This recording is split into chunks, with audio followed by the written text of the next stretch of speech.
Hello, everyone, and welcome back to Flags in a Gym, a podcast dedicated to all things color guard. My name is Eric. I'm your host and resident color guard nerd, and I'm back from my post-Dayton break with a big episode for you. It's another installment in my program showcase series, and this one is all about our 2026 Independent World Champion Fusion Winter Guard. I sat down with co-directors Tim McLaughlin and Rodney Thomas to discuss the history of the program, the ins and outs of running an Independent World Guard, coat rack drama, what to expect at auditions, and so much more. It is a long one, but with a group of this caliber, there was just so much to talk about, and I wasn't going to miss my chance to get all the info I could. So sit back, relax, and let's talk some color guard.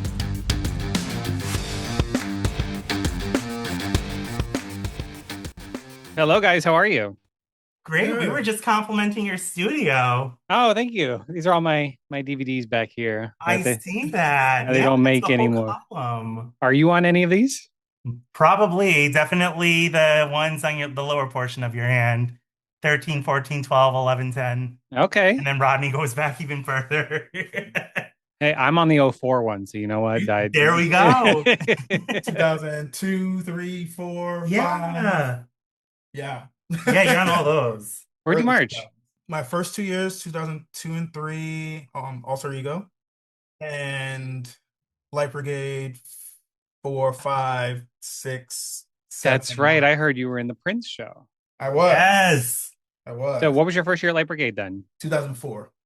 That was I call it the Showtime of the Apollo show, right? Yes. Yeah, I remember that because I was in Apex at the time, so we were in the same circuit. Apex, come on now. Wow. That's amazing. Yeah. Yeah. Look at How about you, Tim? Where'd you march? Well, I'm originally from Long Island, New York, so you're probably going to hear some accents pop out during this call, but I marched in Regime Winter Guard, who is on the A-Class 2004 DVD. And then from there, I marched Alter Ego, I marched Eminon, and both of us marched the cadets as well. We forgot our outdoor portion. Yeah. Eminon, wow, there's a blast from the past. Yeah, we were both from the big years of Eminon when the Guard came back from some inactivity over the 2009 season, and they really launched the organization in 2010 in Open. Then right from Open and went into World, and a whole cluster of us came together and went through that program through some really great years. So yeah. Is it true that the name Eminon is just no name backwards? That's how they got there? Correct. That's exactly how that came about. I'm pretty sure this is what I've been told, but I'm like, I want to get I was like, you marched it, you can clarify this for me. Absolutely. Okay. Yes. It's one of those things that you find it out and you're like, oh, okay.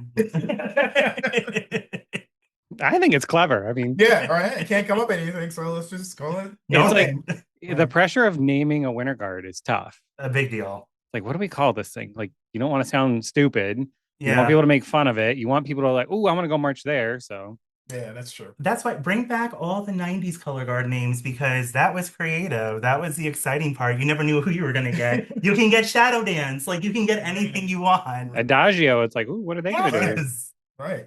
I was joking with friends, just pick some French like adjective, or just some French musical term and call it. Because like, I mean, right now you've got what, etude, you've got opus, you had homage. Right. I said homage should take a year off and then come back out new class and come out as fromage. Let them take that one too. Right. Right. But I think they are taking a year off, so it might be possible. They are taking a year off. Yeah. So this is a very fun episode. This is going to be our first program showcase episode back from the Dayton break.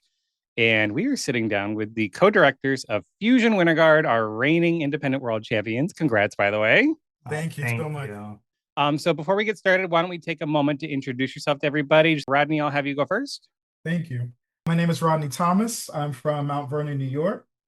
I've been involved in the activity since the age of 11. And I've been involved with Fusion Winter Guard since 2018. And Tim. Hi, nice to meet everyone. My name is Tim McLaughlin, and I currently live in North Jersey, but I'm originally from Long Island, New York. I started back in the activity in high school, just like most people, in 2004. And then from there moved on to marching some Winter Guards close to me and then far away, starting with Regime Winter Guard, and then with the Sunrisers Drum and Bugle Corps, Eminon, Alter Ego, and the cadets, and started teaching Fusion Winter Guard in 2017. Awesome. So, yes, we are here to talk about Fusion Winter Guard. So, before we get into the nitty gritty, let's just talk about some general information first to give people an understanding of kind of who you are and all that. You are the co directors, and Fusion is based out of Parsippany, New Jersey, correct? Yep. Where is that in the state? Is that northern, southern? Directly west of New York City, actually. And it's our home base where we don't often rehearse over there, but we rehearse up in North Jersey, Central Jersey. Or every often we have a rehearsal back in Parsippany where it all began. So we kind of travel all throughout the North Jersey area. Our whole thing is as long as there's a train station or a bus station for people to commute to or commute to and from, it's a good place for us to be at. Are a lot of your members from that area? Do you have like a lot of members that are from far away or?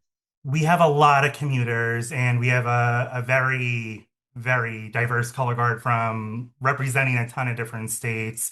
There are a handful, about a quarter of the color guard is still from New Jersey, but we have members who've relocated and are now living in the Philly area. We have members from upstate New York who take the travel down into North Jersey to perform and compete and to be a part of Fusion. And then we have members out from Long Island coming in, and then members who fly from Florida. So, it's definitely the commuter color guard. Wow, you have people come up from Florida? Yeah, Yes. every weekend. That's wild. Yeah. So I knew Liz King. Yeah. So she would take the train up from Virginia every week, but I'm like, okay, somebody flying from Florida takes the cake. Like, Yeah. wow. I mean, Liz's commute. I mean, there's so many. It's the testament to how much people want to be a part of the program that they will take any mode of transportation to make sure they're there at rehearsal right on time and then know their way back. So I would say if you ever need any sort of directions or recommendations, the Fusion Color Guard is a well-traveled color guard. That's why I mean, wow. That just blows my mind. Like I know there's a person on staff with Blessed Sack that also works, I believe, with Stoneman Douglas. So they'll fly down like every other weekend to work with, but I'm like flying every weekend for rehearsal is crazy. Yeah. Right. But people do it. People are committed. It's something else. God, I thought my 4-hour drive to Apex every weekend was rough. More than 30 minutes is exhausting at this point. Trying to get out of the DC area on a Friday afternoon to get up there was just brutal. Oh yeah. I talked to the directors like, we'll get there as soon as we can because we had like a crew. There were like 6 of us from Northern Virginia that all went. So they'd start rehearsal at like 6 o'clock. We'd roll in at 7:30. I'm like, we're here. Like we'd stop, grab dinner, and eat it in the car and keep going. Yeah. All right. So, and you are the reigning independent world champion. It's your second time in 3 years. Yeah. Quite a feat. Crazy. Going for that Pride of Cincinnati crown that they like, It's been very, very eye-opening it's like things you don't dream about. Like to be able to have had the chance to do this once was something that seemed like just anything that you'd fall asleep and wake up the next morning dreaming about. But for that to come around a second time it finds you without words most often. Yeah. Still hard to put into words. Still hard. I can only imagine. I did win DCI one year. I never won WGI, but I marched Cavies in 2002. And I marched with a bunch of guys that marched 2000, 2001, 2002. So they were on their 3rd year in a row winning. Nice. And then 03, we came in second and they were just like, we didn't win. What do we do now? And I'm like, I came from the last place score. I marched Kiwanis Cavaliers 2001. We were literally dead last. So I'm like, I know how to lose. I mean, and I think that's how I feel too, because I started as a drum corps kid, and I had a small drum corps from my town, and we went to DCI once in Orlando in 2000. No, oh my God, 1998. Last place for Proudest Punch. Last place, 47th. And same with me marching cadets. Like I've won DCI, and that was the complete opposite. Mm-hmm. So. And everything else in between. Kind of gives you perspective, like in these things. So I'm like, I know what it's like to like trying to come up in the ranks and things like that. But you still work hard. I mean, you were dead last, but I had a great time, great experiences, marched with great people. We just unfortunately just weren't that great of a corps. Still had a great time though. Right, exactly. You remembered the good time, and that's the most important takeaway. How did Fusion originate? So, like, who started it? Well, Yeah. Fusion was started way back in 1990 by a man named Ed Bopp, but the color guard goes even further back than that. Before there was Fusion, there was the Colonial Brigade, which was started in 1975, also by Ed Bopp. And he saw that program all the way through. And by the time the 90s came around, his daughter was involved in the program. This is a very, very, very family-oriented program, and they were embarking on a new style for their show, with a lot of the change and evolution of the activity in the early 90s. They also wanted to be a part of that, and they had a jazz themed, funky, fun show coming up, and they didn't want to come out with their previous name. So the name Fusion was chosen because of the simple meaning of the joining of two or more things together to form a single entity. And they saw that as, who they were as a color guard. They saw that in the soundtrack they were about to perform to in the 1990s for their first show of that color guard's existence. So yeah, Ed Bopp is the man of the program. He still hangs out with us all the time. It's always great to see him come around and be a part of the program, get to see where it's gone from way back when to just yesterday. And we love the Bob family so much for bringing this program out in Jersey and keeping it around this whole time. I love that he's still involved. That's awesome. Yeah, we love Ed Bob. He's a great guy, and you'll always catch him at. I know it's not DCA anymore, but back when DCA was big in our area, you'd always see him at the Clifton show watching all the other cores. And I know we'll get into it later, but we're also both from Fusion Core back when they were in New Jersey before relocating to Orlando. So the Fusion connection runs deep with a lot of us, and kind of it's a lot of rings of familiarity. Yeah, absolutely. Absolutely. You mentioned Fusion Core. What is Fusion Core? So Fusion Core is a drum corps. They're no longer out of Morris County in New Jersey, but they were an all-age drum corps based out of Lake Hopatcong, Morris County, and they had been around since the mid 2000s. I think their inaugural year was 2007. Yes. And throughout all that time from 2007 up until just, I believe, 2 years ago, it was a drum corps that competed in DCA. We taught the color guard there for a long time, and a lot of our membership also came in the very beginning of when we first brought Fusion Winter Guard back out after it was inactive. A lot of the kids came from the drum corps, from the Fusion drum corps that we were teaching. So over the years, we eventually phased out from teaching in the summer. Some of us really love teaching in the summer. Some of us rather be inside. Yeah. Me too, Me, inside. me. I don't do outdoor. I'll watch you on TV. Right. But we moved out of teaching and into indoor really because a lot of us had also been doing it for a while, and it was awesome because the color guards we were fielding at Fusion were like 40 to 45 people sometimes. It was massive color guards with talent of all ages from New Jersey, Pennsylvania, Connecticut coming out to be a part of this drum corps.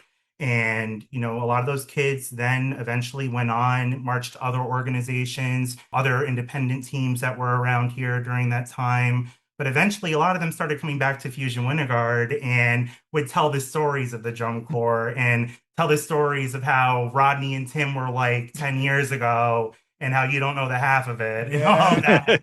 They But got the tame version of us. yes, but amazing enough, we still have membership to this day who have been a part of the drum corps and are on their ninth season of Fusion Winter Guard and are working to complete their 10th season in this upcoming year. So there's some really big pride, some really big, especially for the kids that have gone through the entirety of Fusion Winter Guard and since its relaunch. It's a testament, and it is just amazing to see. That's awesome. And it's funny you mentioned that you came on staff with Fusion like indoor for 2017. I'm like, oh yeah, okay, that's kind of recent. I'm like, wait, that was 10 years 10 ago. years ago. Yeah. Right. It's amazing how time just flies. We didn't realize that until, we have a little tradition in the color guard. With every season, they get a little lapel pin that's based off the season as a little keepsake to bring home and, to remember and to wear with pride whenever, you put your team jacket back on. But it wasn't until then, like we were sitting there making the file, talking about having to get it because it takes a while to turn around. And we're sitting here being like, this is our 10th pin. This is somehow we got to 10, and it does not seem like it's been that much time. It feels like we were just on the couch talking about bringing the color guard back out to now being here is mind-blowing. That is wild. 10 years. Wow. So what were your roles before you became director? Like, how did you just kind of transferred over from the drum corps to the indoor team? Basically, we carried our roles over from the drum corps. Tim was on the weapon side, technician. I did a little bit of everything, kind of like some choreographing and things like that. And then the Wind Guard came back out, and we pretty much continued those things. And along the way, Tim became assistant director, and then I became assistant director, and then we both became co-directors. So it was like a progression of things for us, but we pretty much did the same things we did with the drum corps because it worked. You know what I mean? We were familiar with those and then learned some more things along the way and kind of moved up the ranks, so to speak. Yeah, especially too when, I think we also find a point where we're like, we can't do what's being taught to these kids. So how are we supposed to how to teach this? Because I come from a time where behind the back did not exist. So, I'm watching these things and then you start looking at your team and who can better serve the kids to learn their show and support the design team and the choreographers with making sure their intent gets across properly. So with us, it's more of like, well, we can't do about 99% of what's now being written. So, let's take with what we know and find other ways that we could help support the color guard, and eventually found ourselves in this position to get all the behind the scenes and get this organization going throughout the season. That's awesome. And I completely understand not being able to do what you're asking kids to spin, because I worked with George Mason University a little bit this year with their weapons, and I went to a rehearsal block and they were doing double turns. I've done one double turn in my life.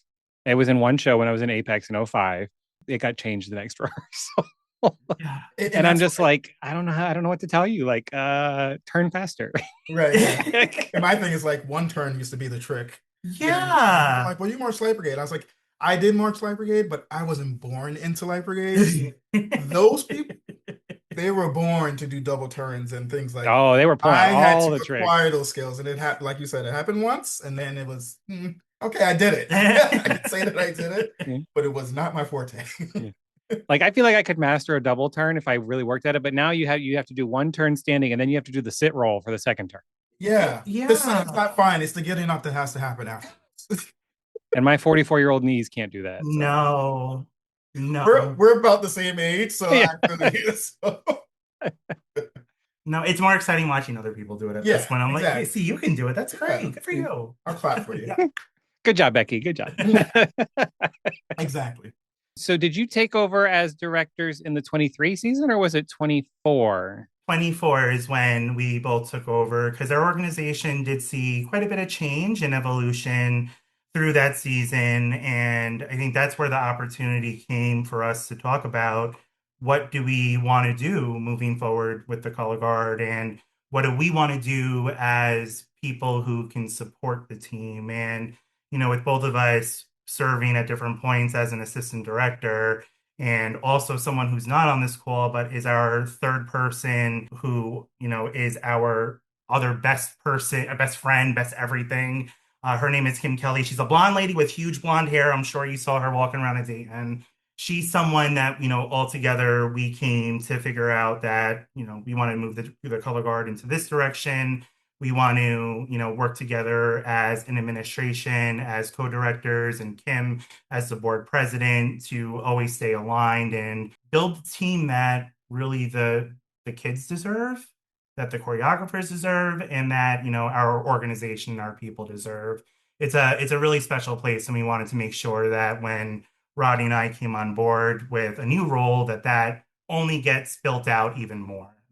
With the help of one other person, Jack Kaplan. Oh yeah, Jack Kaplan. Yes. Who is a huge help. He's actually admin for Boston Crusaders. He has been since 2018. He's been a huge help. Huge help. A wealth of knowledge. very sensible in a non in a world that can be really, really crazy, like the biggest voice of reason and control. So Also goes back with us to our Emanon days in 2014, that Metamorphosis show. Jack Kaplan built the that's doors. right. And here we are. Still And together. now he's repairing coat racks. Right, exactly. How many of those did you break during the season? All them. Uh, All them and then more. we probably went through almost a full set. Anything that looked remotely like a coat rack was broken at some point. Correct. And replaced. Yeah. I remember watching, I think it was the Philly regional. I think one of them like fell over and broke like mid show. Just got knocked. And I was just like, whoop.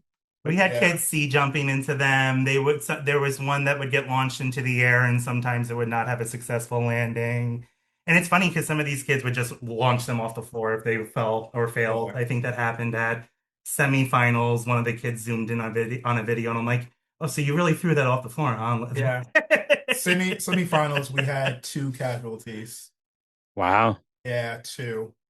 And don't know why, because they get checked 20,000 times before.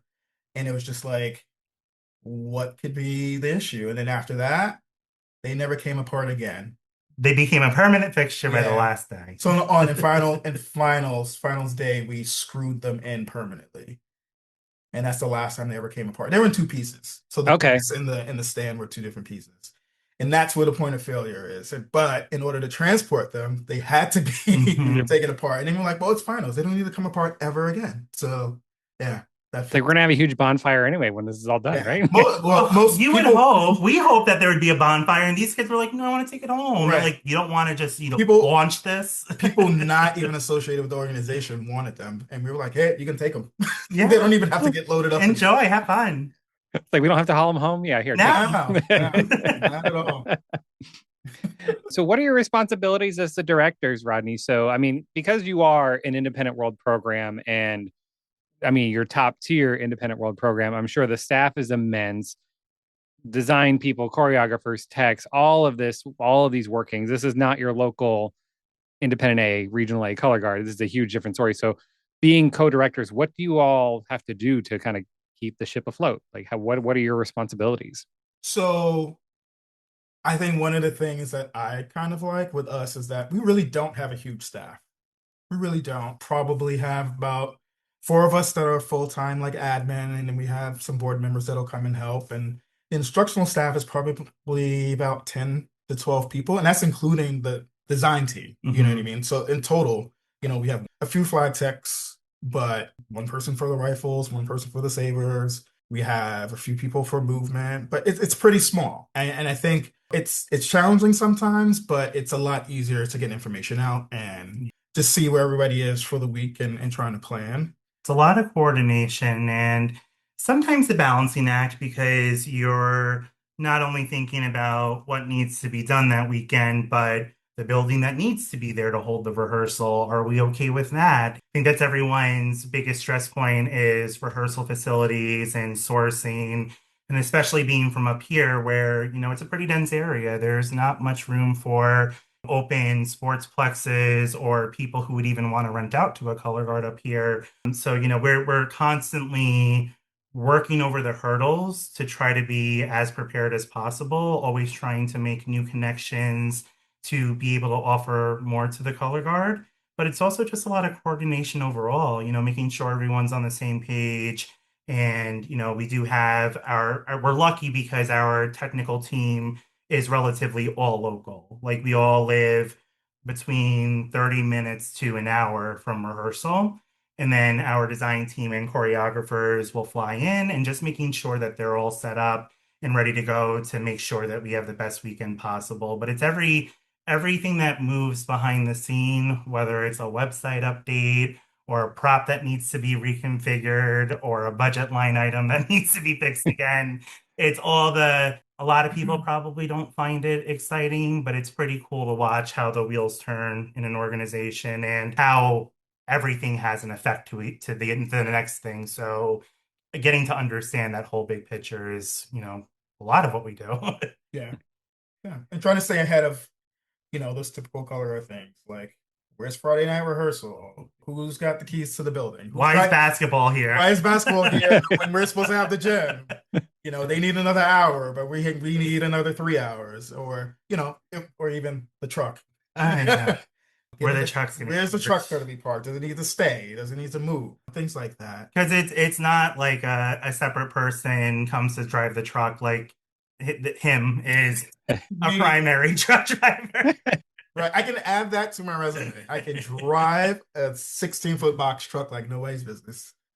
Hey, if you can drive that in the New York area, the North Jersey, that's an Oh, accomplishment. Yeah. Especially when we had our preview show in Long Island. We experienced going over the George Washington Bridge with a box truck. But let's talk about it if we want. And I live in New York, so I do it every weekend, but with a box truck is completely different. But there was, when we first got this box truck, because before this, we had a nice little trailer that would hook onto the back of a truck or a Jeep and get wheeled around. Right. And then Kim Kelly wanted this truck, and because we have a lot of things that we need to bring around and no storage.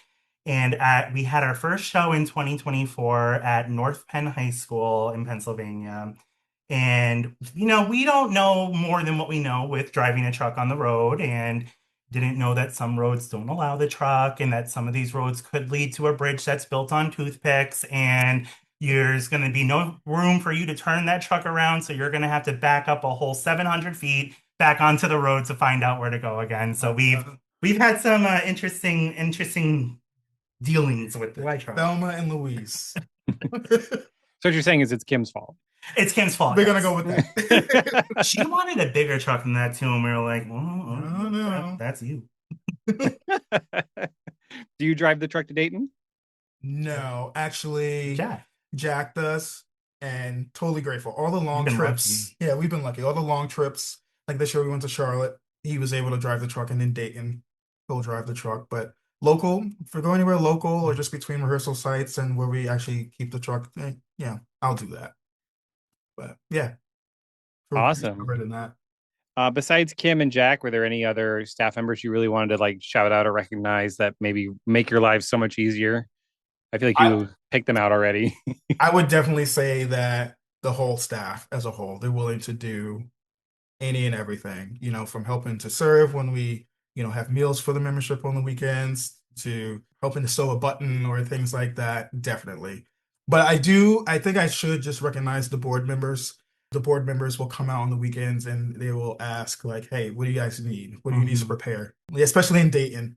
We rented out our conference room in Dayton just to have a nice dinner there. And they spent the whole day preparing and blowing up balloons and preparing the food and things like that. So yeah, definitely. But any and everybody, they would definitely volunteer. The support team and the team at Fusion overall, it's a pretty remarkable group to be part of, because it's a lot of acts of selflessness and people who just want to see both a thriving organization in New Jersey and something that we're all super proud of over here. I mean, even going back to Long Island and having Fusion go out there for the first time in 18 years since they were a junior guard, to be able to show Long Island what a World Guard is about, and then to have the staff come along and get to see it too, and get to see a different world of the activity where things are a little bit different. You don't get to go off the island as much,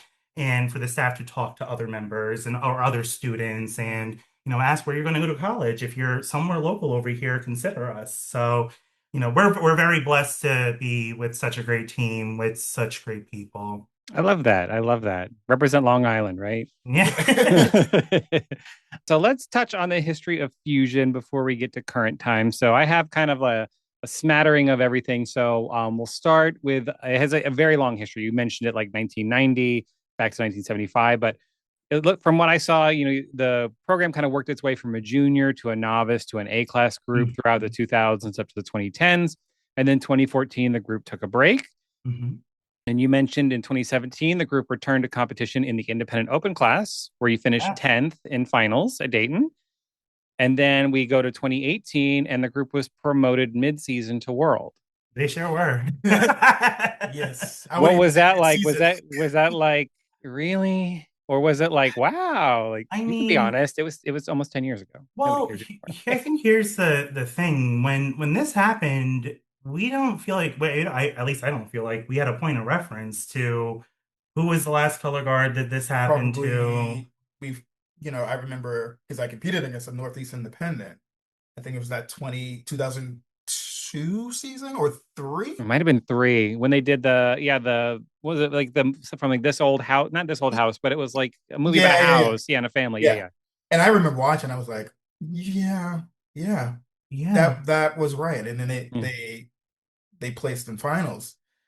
So that was what, 16 years? Some 16 years prior? Like, Yeah. they don't. I mean, I was at work when the news came out, and I was just Right. like, They don't. I had to take a smoke break. there there wasn't any real preparation you can do for news like that. And I think that's kind of like, if we want to be transparent, it's news that you really don't know what to do with, because especially when you just started, with this color guard or this winter guard again in 2017, and it was a wonderful season, getting to see what the open class is like at that point. You're working on your 5-year plan at that point, and in 5 years, we can see ourselves, making it into world class, possibly. Like, that could be a big goal. And then half a season later, you find yourself in a position where, you have two awesome runs at the South Brunswick Regional. You start your work week, and then you get this news saying the color guard's been promoted into the independent world class, and you're thinking like, well, what can we do to tell them that we can't do it?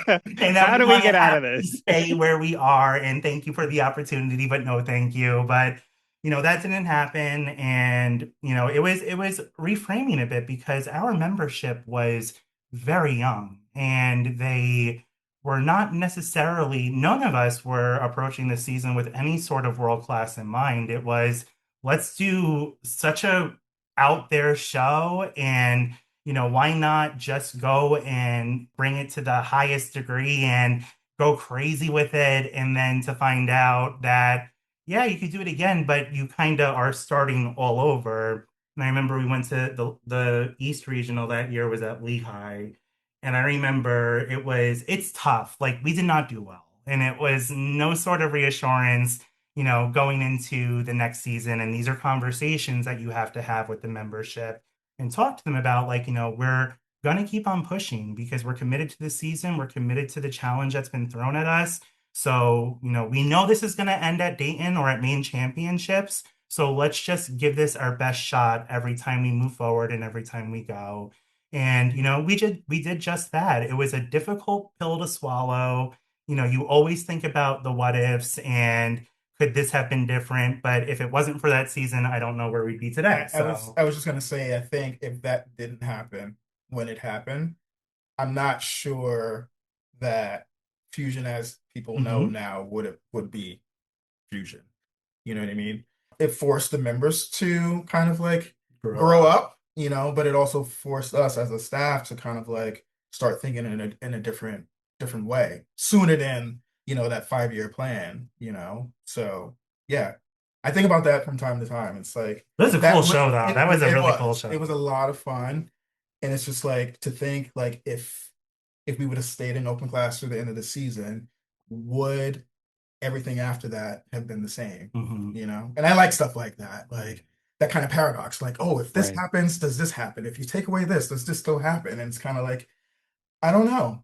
I don't know. That's Yeah. the biggest question I have with the organization is if that didn't happen, would Hmm. Fusion be the Fusion of today?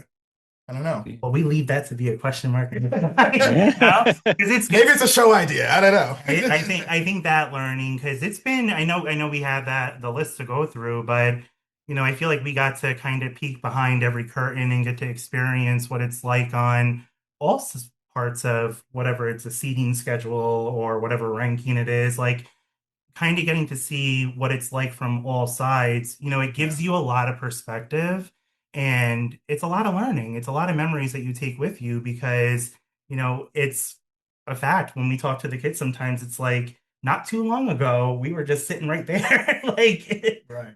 so it's been a journey, but we needed to go through those things to experience the now. You could do a whole show about the butterfly effect. How does this affect this? If this didn't happen, where would we be? And you talk about a throwback, the South Brunswick Regional. Wow. All right. We missed the South Brunswick Regional like nobody's business. So that was in your backyard, right? Because that was North Jersey, Basically, right? it's a 30-minute drive to that regional from where we rehearse right now. We used to go back in M&On. There was a member who so graciously opened their house in between prelims and finals for us to have a pasta dinner and sometimes sneak in a shower if you didn't tell anybody so that you were nice and ready to go for fine. I took that shower because the finals was a blessing. When you're nice and clean, yes. But now everything's kind of spread on out. But it's cool because last year, and not to go off topic, but it's like at this point we just want to bring the color guard to at least one show where none of us have ever been to. So whether it's going out to Coatesville, Pennsylvania to experience something new, or North Penn, or even Long Island, it's I guess now that there isn't that real central hub for us anymore, we get to kind of touch all different places now. Right. Yeah, because you mentioned you went down to Charlotte this year. Yeah, we did. Yeah. Maybe next year you can do the Buford Regional, go down to Atlanta, because that was a huge show this year. We talked about a couple other places, like going to Indy, maybe doing the Avon. Like we've talked about it for the last couple of years, and I think it's just scheduling wise. We always have that one. Well, not one weekend. We have a couple weeks in February that we always do back to back, whether it be Philly and Salem, or we did Salem for years.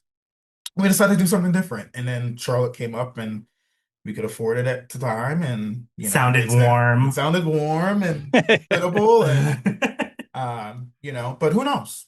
Who knows? You should definitely do Indy. I mean, that you're gonna see, you get a good section of your competition there, and I'm probably gonna go back there so I get to see you live. So yeah, I'm just saying. Oh yeah, that's right. You did know. I did listen to that. Yes, that was a great trip. I'm gonna go back next year. I'm going to Dayton, but I'm gonna go to Indy too. So I think I'm gonna skip Bethlehem next year, and then I'll do Dayton instead. So those are basically back to back. Yeah. Okay, so let's move on to 2019. So you stayed in Independent World, making semis that year. You finished 20th. And then 2020 comes along and ruins everybody's lives and seasons, and just so many great shows just got thrown away and not used. I think of CGT when they were doing the Six Wives of Henry VIII, the Six show. That show is so good. And then the other guard did Billy Joel. Yeah. Billy Joel? With the tree. Props. With the props. And and it was about, New Jersey, actually. But I wish that show could have gone to Dayton because it was. So I think a lot of the CGT people went to Mirage. And now they have another dual world program because, I couldn't imagine running two. No.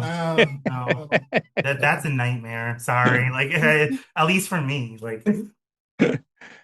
So 2021 season didn't happen. We come back in 2022 with your show, The Great Green Room. You make finals. You place 10th and truly make a name for yourselves in World Classic. You make finals. You're on the tape, as we would say back in the day. People are like, oh, Fusion. This is World Guard. They made finals. And I will say my daughter was obsessed with your show because I had to read Goodnight Moon to her every single night for like 18 months straight. I had the book memorized. I would sit in the rocking chair with my eyes closed. And there was a telephone. I could sense your panic when you heard the soundtrack start. Oh, like, no, not this. because your show started and it was like, there was a telephone. And I was like, you're kidding me.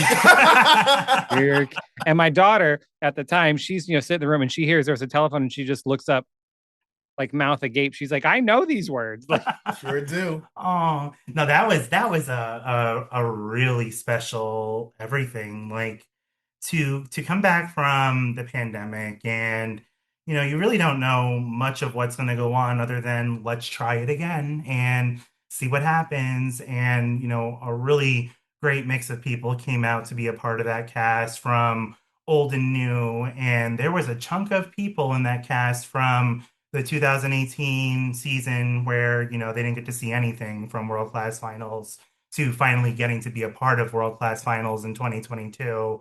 So, watching some of them stick out with it that whole time, I think the part that kind of sells off the feeling of that show is if you don't even have to turn up your volume. It's that loud. At the end of the video, it's just them sobbing as the music cuts out and they're doing a movement phrase. And then it's going to continue on to the back corner. And I just remember it's different when it could be a forced theatrical moment. But I'm watching kids who worked real hard and watching kids who had much different expectations out of previous seasons and now find themselves in the last 3 seconds of this show on finals floor. Watching that little spark moment come out for them to be like, wow, I'm here and now I'm overwhelmed and now the show's over. It was a really special way to enter into this class for the first finalist appearance. Yeah, I don't think some people truly understand just the emotional rush at the end of the season and Dayton on the floor. My husband's commented on it. He's like, why are they always crying? And I'm like, it's just, you're talking 6, 7 months of hard work Yeah. and everything. This is your last run unless you're one of those freak circuits like TIA that, The Rodney, Wildwood, yeah. Rodney going to Wildwood, it's Oh like, yeah. Oh yeah. it, what Yeah. did I think they just had their championships this past weekend or something like that? Like Yeah. a month after Dayton. Yeah. Uh, but yeah, it's just like it's all over and it all just comes out. That seal breaks and Yeah. And but I do that's the payoff at the end too. It's like you put all of that into your performance and what better way to release, you know? Yeah. 2023, you finished fourth with your show, The Beat. And this is my personal favorite. I love this show. And it's mainly the soundtrack. Like, not that I don't love your other shows, but this one is just, this soundtrack, I am all about it. And I just love the energy of it. And I love that you were kind of like the dark horse color guard that year. Like you were 10th the year before, then all of a sudden you're fourth. And I talked to a lot of people and they were like, where did they come from? Like who Fusion? Like they almost medaled. Who is this? Where is this guard? Because AMP was the big talk of 22 with the Joker show, and everybody knew them as the Jersey guard, right? And then all of a sudden Fusion the next year, like, hey, hi, we're here, we're fourth place. What was the reaction like internally, like when you had that huge jump when you almost medaled? Oh boy, I think we were genuinely surprised, and I'd be like, well, you kind of can like, you can tell, you can feel it. I'm like, I don't know about that one.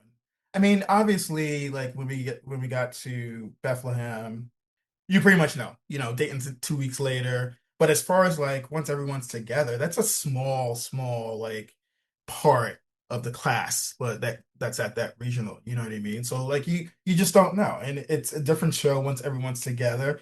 Obviously, we knew that the color guard had gotten good. Mhm. You look at scores for whatever they're worth, you can tell that. But as far as like what would happen, 2 weeks later, a week later, I mean, I think that was a huge surprise. Yeah. And I think the best part is watching the membership do something that Fusion hadn't done. Like we had just come from doing Goodnight Moon. And then to do the beat, it's kind of like, oh whoa, what's happening here? And like you're watching them and you go like, there's some pattern in here, pattern on pattern, and these benches that people are going like it was a lot. But at the same time, like even when I watch that show now, it just makes so much sense. It's the next thing. And the music is exciting. It's like fits the concept. Beat, Oh, the music was great. Ugh. fast beats, slow beats, things like that. Like, it was a lot. Yeah. This was also when, we also introduced a new creative team into Right. our mix as Exactly. well. So Exactly. Jacqueline Walsh, John Vanderkloff, Greg Lagola, Jim Moore, Samia. There's been a new influence from a new group of people at the time to us Right. that, so wanted to be a part of this program and do something as friends of their own coming from the Blue Coats world. And even beyond that, into so many years in the past, to be able to come together again and fusion's your palette. What do you want to do with it? And how do you want to go about it? So being able to introduce newness into our organization definitely kind of set the trajectory both for the beat and moving forward. I think it's hard for us because we don't necessarily see things as success the whole time, but more so wondering, are people really getting it? Or what can we do to make sure that we're as cohesive and consistent as possible? And, you listen to judges' tapes and you hear all these different reactions, and it's cool because you get the whole spectrum of what a person's thinking and you get it across various minds. And in 2023, it was just cool to hear so many judges just leave feedback through laughter and feeling like that show did something in a way where it didn't have to make you think too hard or get you too emotional, but more so enjoy whatever is about to play out on the floor for the next 10 minutes. and do it differently. Yeah. There were some different Suspenders. I loved it, and I agree. It was a fun, good old fashioned color guard show. Like there, I didn't have to think deeply into it. And like the beat, oh yeah, we've got like a samba rhythm. We've got like kind of electronica, kind of in the beginning. That driving beat. That Yeah. middle section was just that like slow kind of boom, boom, boom. I watched it just the other day. I'm like, I'm watching this again. Ungodly Fruit. Yeah, one Yeah. of the favorites. And yeah, so I love it. I love it. I love it. We move to 2024 and you win Independent World with So Fair, So Sweet, So Sharp. And that's basically the biggest thing you can do in our activity, right? You can win Independent World. There's no more promoting. There's no independent universe class. Some people think there kind of should be, and we should shove a couple of those guards up there. Uh, but what, how do you respond to that? Like you win WGI Independent World Class, and then you have to sit there and be like, we just won. Like what happens from there?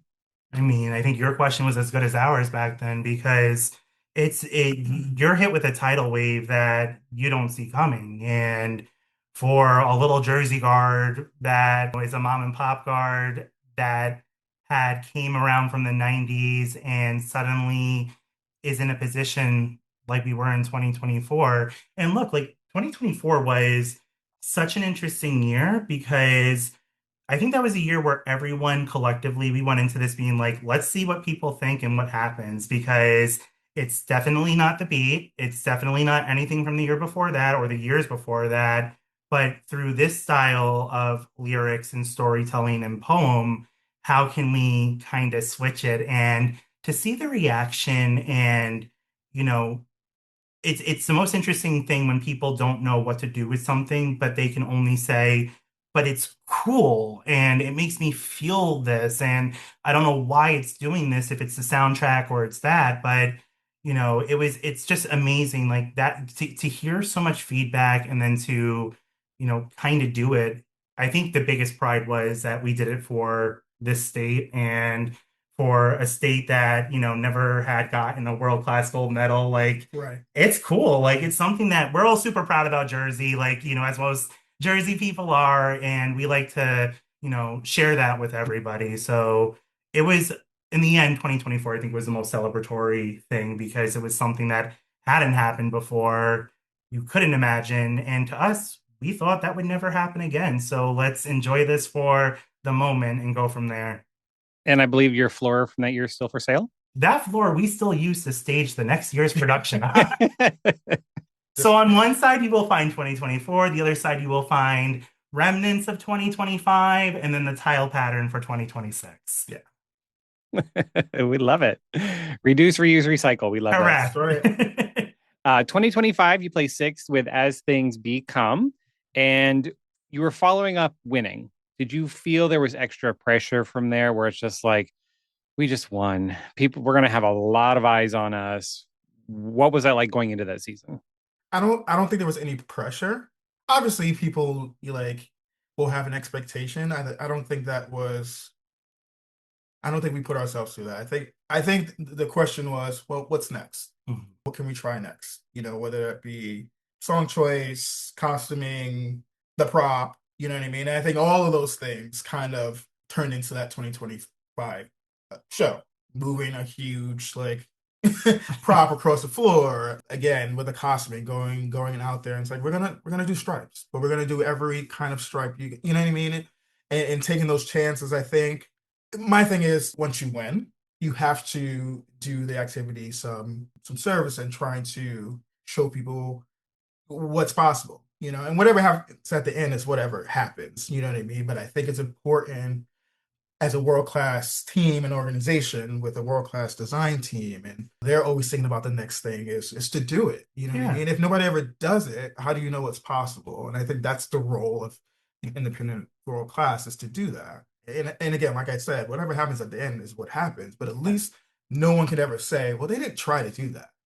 You know what I mean? And that's why I love 2025. How fun is it to take risks too? Because, you can always do things that feel comfortable, but yeah, if you have the opportunity and the space and everything to do it with, why not? It might not be everyone's cup of tea. It might not perform the way people want it to or whatnot, but at the end of the day, that's a really cool show to put back on and watch these kids spin their brains out. And then I know you're going to get to the orange flag feature.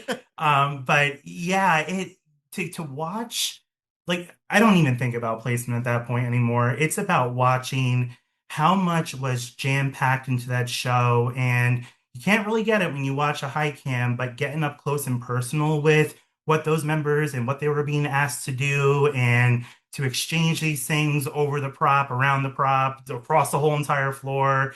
That was a pretty risk-taking team. Like they never, shied away from, okay, you want me to do what on this prop? And oh, the locks aren't on it yet. That's next week. Okay, well, let's try. Like Don't tell Dale. don't tell Dale, but we didn't. Yeah, Saberline, I need you to get on the box. I need you to look right in each other's face and each throw a six. So Yeah. you're about 18 inches away from each other. Ready, go. Yeah. And then hop off and continue a phrase. Yeah. But I was like, those kids were doing that Yeah. before the brakes were on. I'm like, that is some East Coast stuff right there because that prop is doing this and that toss is going up and coming back down. So Yeah, and you talk about risk, world class. We talked about like with the whole box six of setting new standards and all that was on the sheet for pushing the activity. So that makes sense. You were talking about what can we do next? How can we push and drive the activity forward?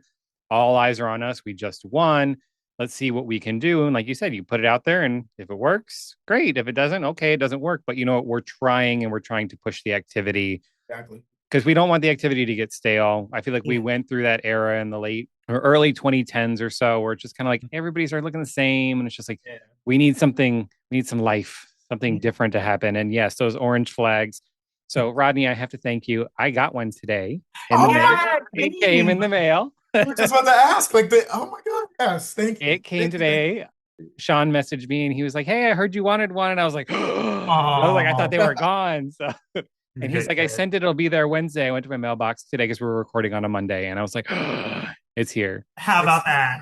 So, it was meant to be this whole time. Yeah. God, that flag feature was just and it was a good time because though that flag line did it that way every single time. If we were at rehearsal, if it was Friday night and it's the last hour of Friday night, that flag line always pulled that out, and it always it was just like, okay, guys, like great, you could stop now, but that was something cool to watch every weekend. Was you look forward to that set because they were gonna have a good time. They had 9,000 vocals going on in there. I don't know half the things they were saying in that block, but they were just living in that moment. They were. You almost watch it and you're like, maybe we should beef this up because it's really clean.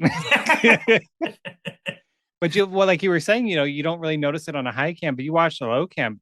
There are some very crazy twirls in there, like weird hand changes and grips and under the legs and very quick hand switches. It's the trickery the team has the membership do is sometimes you feel like your eyes just glitched a little bit because it's like how did it go from there to there, and how did that happen? Like now, how did that happen?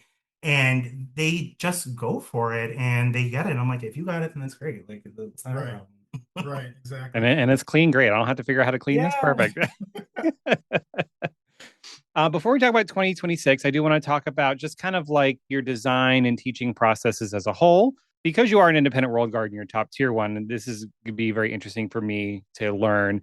When are you like starting the concept planning stages? Like who all is involved? How do you make the final decision for your indoor program that you're like, this is what we're going to do? Do you have like the summit? Like I know some staffs, they have like the retreat away, or some people do like the PowerPoint meetings where here are our 3 show concepts. Let's vote. How do you come up with the ideas and decide this is what we're going to do? Yeah, a lot of it. Well, it's a little bit interesting how we structure our seasons, because we don't really start the show process, and this is going to sound a little bit crazy, but until the fall season starts coming up, our creative team is heavily invested in a lot of other projects during the time in the summer and even into the fall with some high school programs. So really what we actually start doing is we start pre-training the program with skills and getting all the membership to the same level of execution and looking the same with the same information That way, we can go into the actual show season or the show development season, which happens around December. And what's kind of cool is our design team, just the way they think and the way that they kind of work off of each other to conceptualize these themes and what they bring to the table, and what they actually hone in and refine and bring to us is a story. And sometimes the story, might not make as much sense as like when you're trying to explain a show like 2025 versus a show like 2026. A lot of it is based on inspiration, and there could be artists that are influential, there could be musicians that are influential, and it's almost bringing all this information and sharing that all at once with the membership. And usually that's around Thanksgiving, late Thanksgiving time. And then right after that, we'll go straight into the show design season, and it's nonstop camp weekend from December through Christmas time through January, and then off to the races in February. So really within 2 months, where we start in October, Fusion's learning how to spin together, learning about each other, learning about the culture of the color guard, getting to learn skills together. And then one day, all right, we done it. Let's do a little stage show. Let's show everyone what we did for those 2 months, and let's move into the process. And then from there, our designers will go in and start building out that show, workshopping. And at the same time, when that information comes together, I know you have this as a question later on, but for graphics, for flags, for floors, for the show branding, all that stuff, all of it actually all happens at the same time. And it's a tight little rope to walk on, but it's a challenging and fun one, because when you accomplish things off of that kind of list, it feels real good. Yeah. And I think in that process for the design team, there's no preconceived notions. I guess that's the right thing to say, because it's kind of like, it's always, well, what else could this be? Or what if? Or can we do this? You think we can have 20 rifles instead of 10 here? You know what I mean? It's a constant evolution.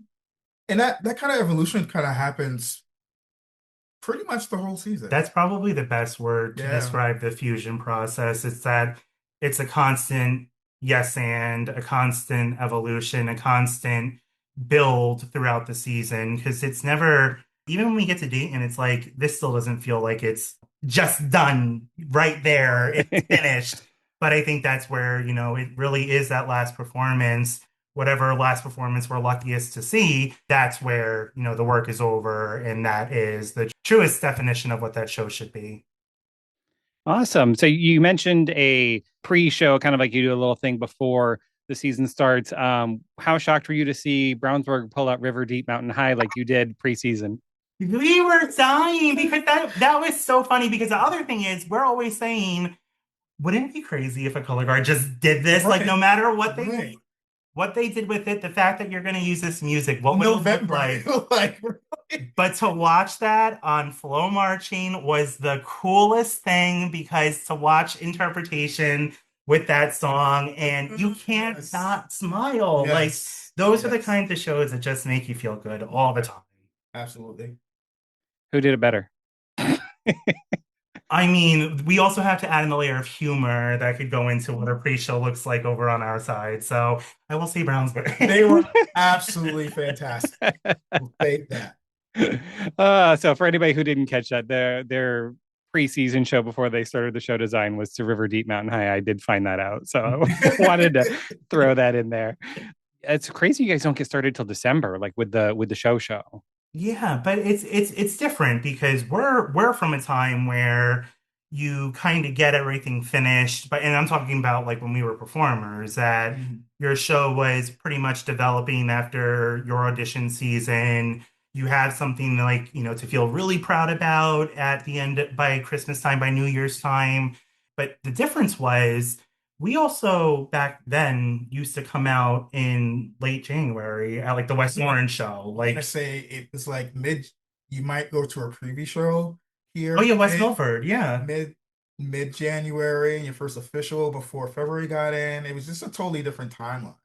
I also think, like, to be fair, the membership nowadays is just really, really, really, they're different. You know Mhm. what I mean? And as long as you pace the process, the December start, it will make people feel uncomfortable. I'm not gonna lie, but our design team, they're prepared. Not prepared to the point where things are just like set in stone, but like there's a process. And then obviously in like November, Greg Legola will come in, or someone will come in and workshop some things, or Jacqueline Moss will come in and workshop some choreo.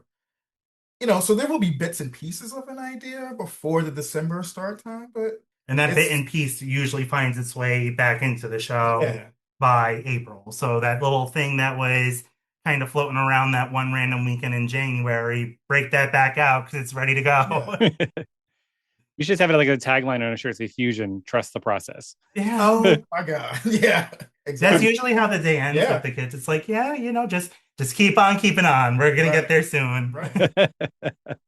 I noticed that with 23 through 25, your soundtracks were very heavily layered and quite complex. We talked about the beat, and then, So Fair, So Sweet, So Sharp.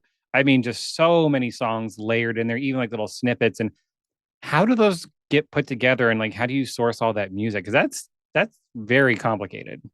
So I will say this, John Vanderkoff, he's amazing. He puts all that together. The soundtrack will change many times during the seasons. I don't know if it was 24 or 25. We were taking bets on how many versions we Yeah. had. And then we got up to like 30 something, maybe 40 something. But like even in his process and staging with the rest of the design team, things will change. If we need more time for a transition, he will sit there at his laptop during rehearsal and do that. I mean, that's the flexibility of have someone who understands the process so much. Whatever we need, we can pretty much make it happen. When I say we, yeah.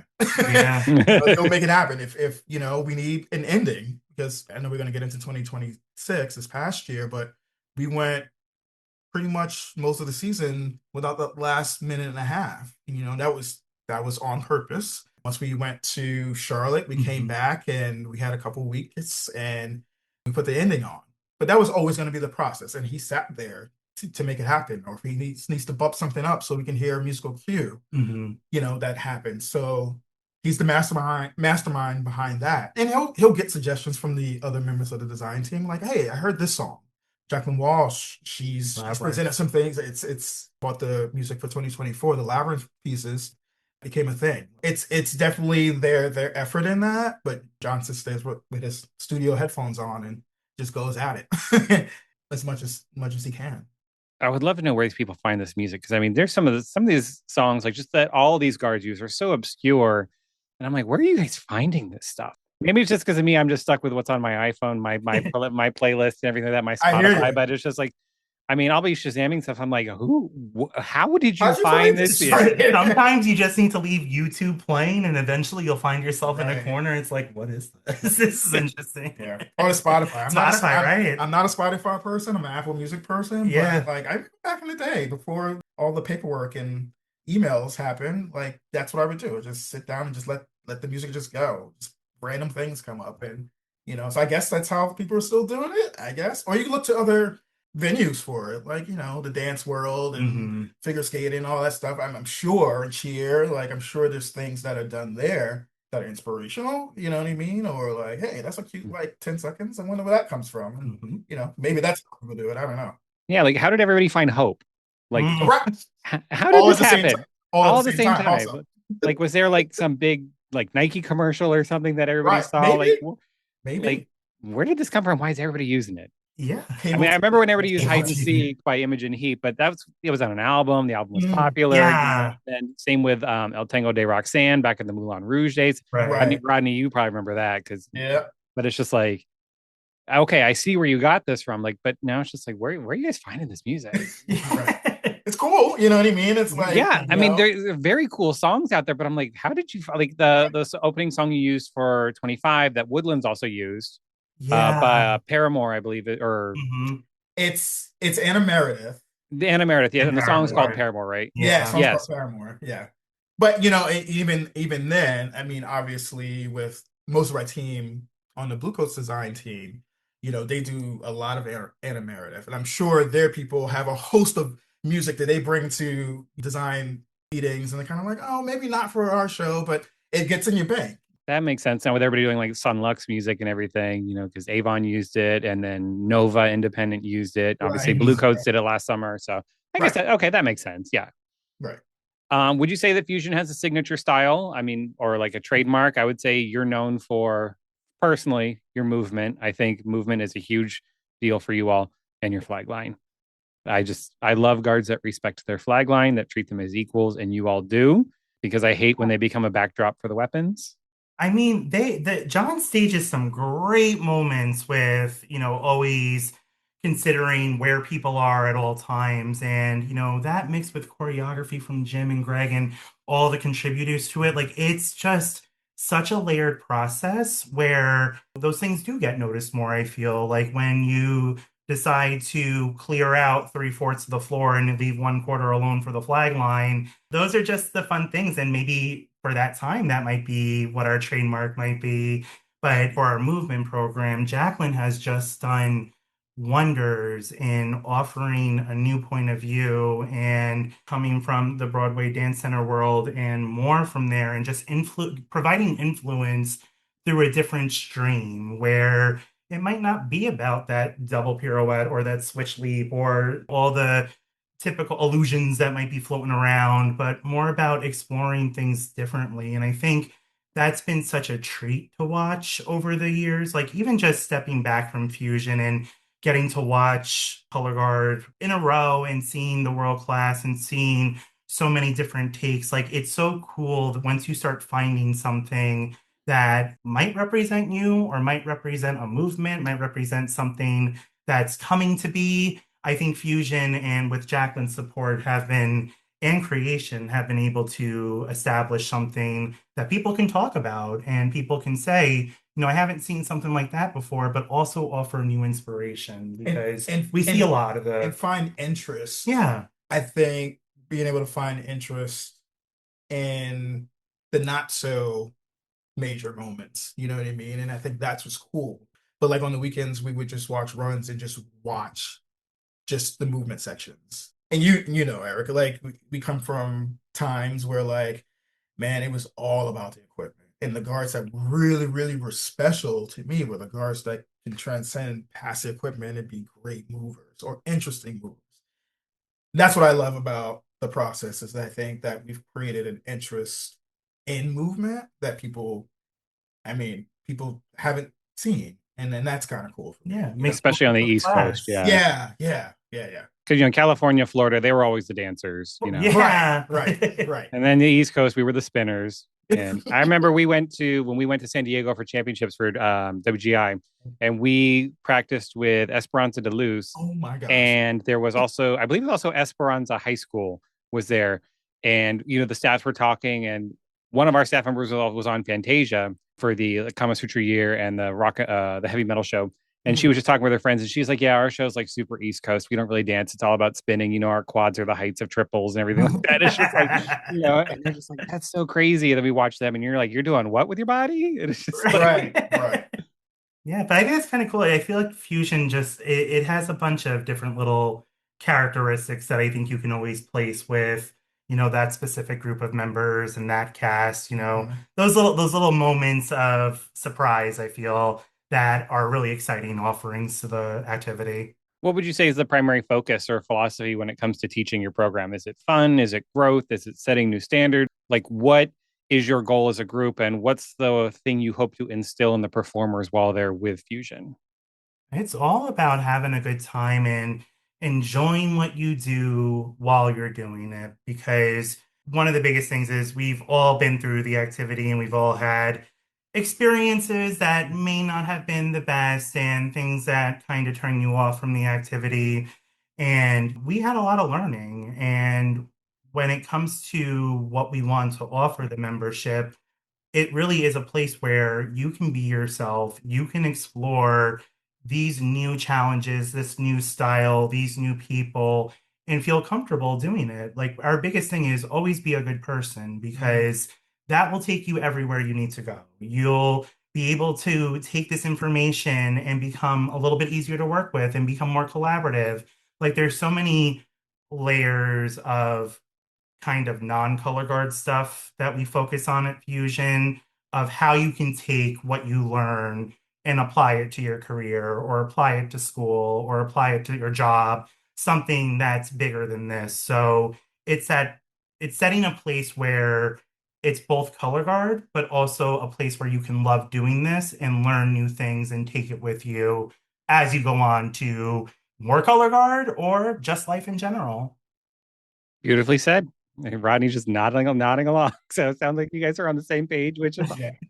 Yeah, I mean, that's right. it's a different time, like from worlds of loud talking, loud yelling, loud gym, loud everything. We've really gotten to a point where loud is unnecessary when, you can really make a lot of headway with a conversation and also talking. Like these things are so brand new. Like choreo changes every single day, and the level and the intricacies of what you're being asked to do are very, very tough. And this is for everyone in the class and classes beyond.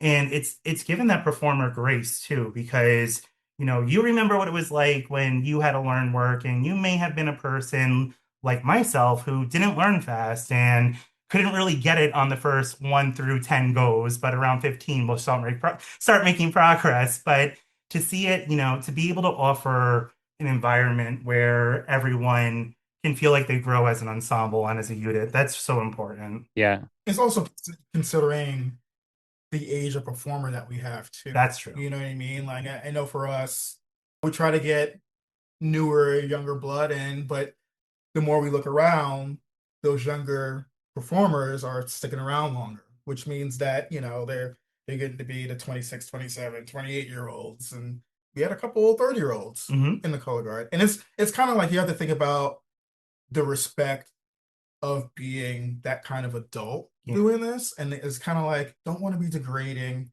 But we also got to consider some real life things. Once they leave here on Sunday afternoon, Sunday evening, 99% of the color guard is going to a full-time job Yeah. or, School. school and a job.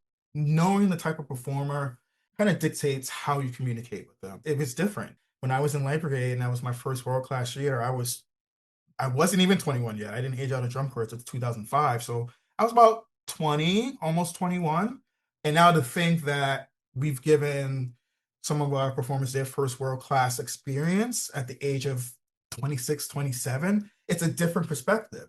Again, like what Tim said, giving them the grace of understanding, okay, this is what they're going through, this is what they're experiencing. We might have gone through it, but it's a different kind of time. So you have to give them grace to be able to process and understand, right? And kind of feel like, well, if it were me and I'm 42 trying to do this, how would I want to be treated? What kind of expectations do you think I would have as that kind of performer? And really trying to give that to them, because at the end of the day, they're the ones going out there to do this. Right. We're going, hey, you can hit play now. And they're off to the races for 7 minutes. So understanding that and what they go through, I think is our biggest thing. Some of those light brigade girls are still going.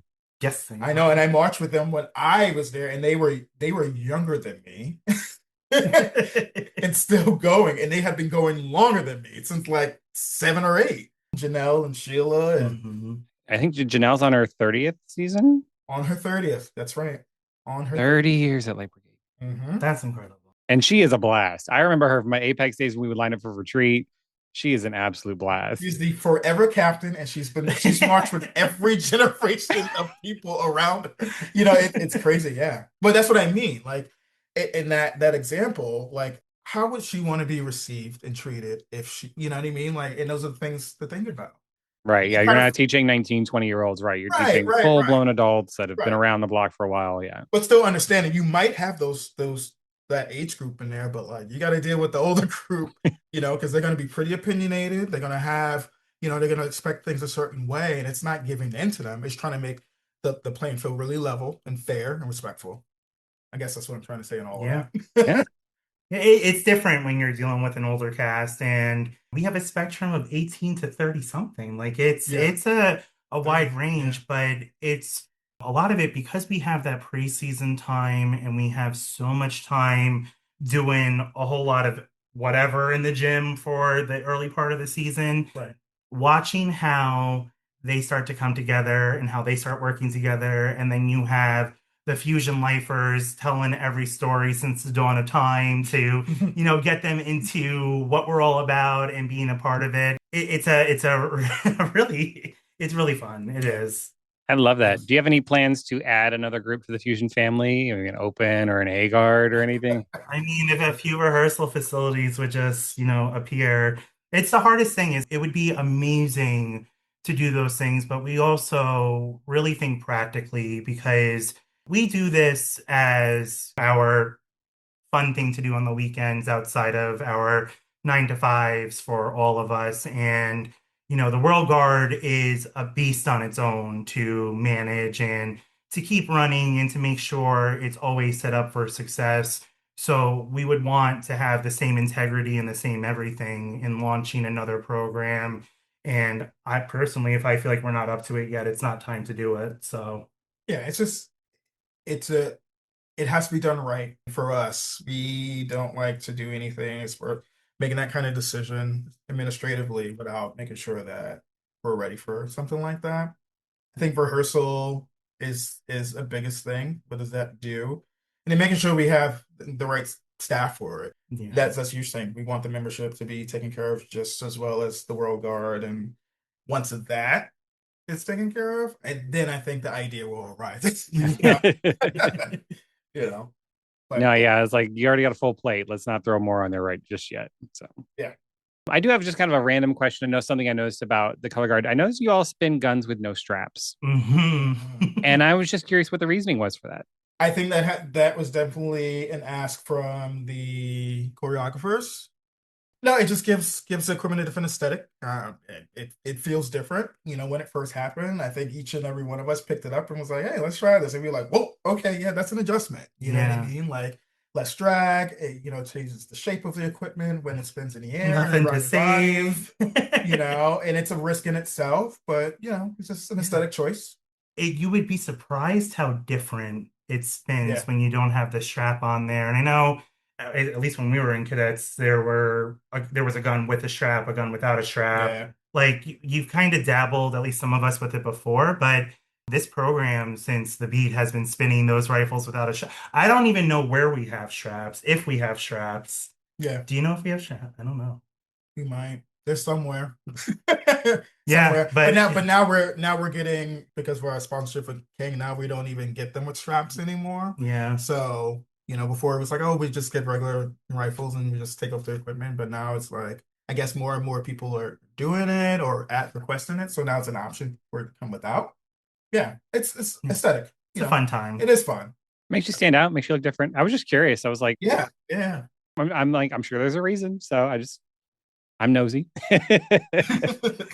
So let's talk about 2026 in the production A Life in the Day.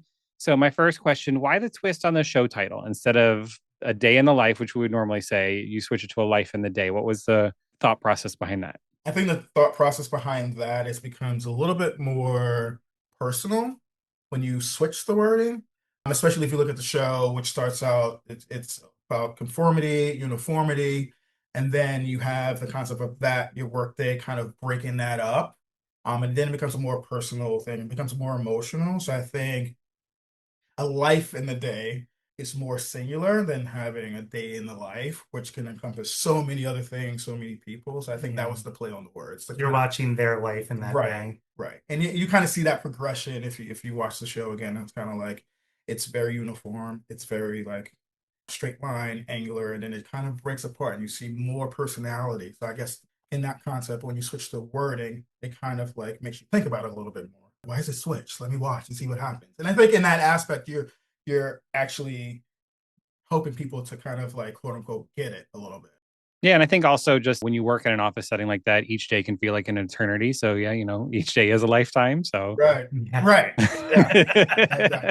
When is it 5 o'clock around here? Right? Oh God, it's only 10:30. Oh goodness. It's not even much yet. How did you come up with the concept and the music? Or like what was the design team thinking with that? I mean, it was a fairly big shift from the previous year. Why Appalachian Spring? So actually, Jacqueline Walsh, during auditions, she had two different pieces, and one of them was Appalachian Spring. So people that attended, they learned they learned some choreo to Appalachian Spring, and then she had another piece. I can't remember the title, but it was more like kind of what we've done before, kind of like the Groovy. 2025 groovy kind of thing. And then during the audition process, we kind of went back and forth. Hey, let's do this. Do Appalachian Spring. Do the other piece. Do this. Do this. And in that process, in that final weekend and callback weekend, John was there, Greg was there, Jacqueline, of course, and they kind of had started that conversation about, well, what if we did Appalachian Spring? Like, what if that was possible? What would that look like? Mm-hmm.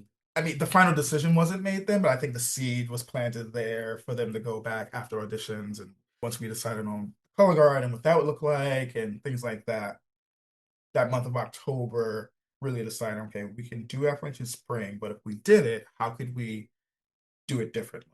The You know what I unique mean? and the ownability of a piece that's so special and Iconic to it's special to our activity. And I think that was one of the things where, especially for a newer member or someone who might not have been able to access Fan Network and the greatness of that Right. back then, but to be able to hear it and to hear these pieces and selections from the suite put together and almost have a brand new take on it because you don't know what it is. It's so fresh to you as a young person. Or hearing the simple gifts part, but Mhm. maybe not knowing the name of the piece or where it comes from. I think that was the association was, I think in the last couple years, we have gotten into a place where people are using music that is out there in their everyday life or something that they have an emotional connection to, Mhm.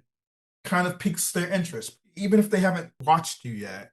If you play a clip on like Instagram or something like that, people have an instant connection to it. And I think that's what Appalachian Spring did for us. It's kind of like even if you've never played it in a concert band or never have performed it, you've probably heard parts of it at some point.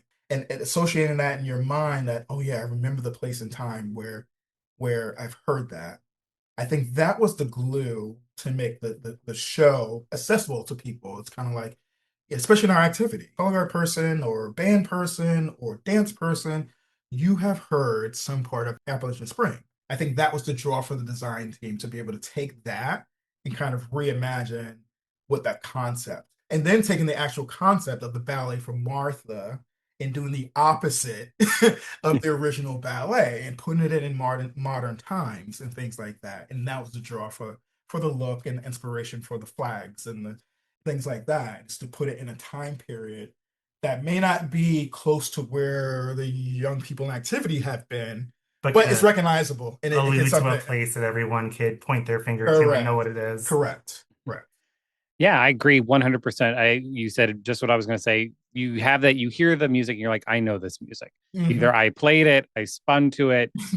We've all heard some form Right. of Appalachian Spring, and it's usually the simple gifts. They're like, oh, Oh, Yeah, that right, one. right. yeah, like That I one. know this part. Like, okay. Yeah, make that connection. And so kind of to go with the setup and the design, you said you were kind of going with conformity and then people breaking out from that throughout the show. Is that kind of why the floor was just kind of like a white on white, like you had the white coat racks on the white on white floor, and then you had the white uniforms with just the light gray, and then all the color comes in the flags. So it Yeah. was was it just kind of to create like a stark base, or just to kind of reinforce, the drab corporate office atmosphere, that always had the gray cubicles, which is probably where the uniforms came from, and everything. The walls were always Yeah. white. It's really setting a stage where if you conjure exactly what you're describing as a picture, you probably would draw that. And the fun thing about our floor is that it actually wasn't just white on white. It was a little white and a tinge of a pink tone to kind of separate and add a little bit. Like when you see it live, obviously we saw on the cameras and we knew this was going to blow out a little bit. But I think the treat was when you got to see it in life, in real life, it was the little intentional blushes of color that come through and how that starts to divide and create sections on the floor.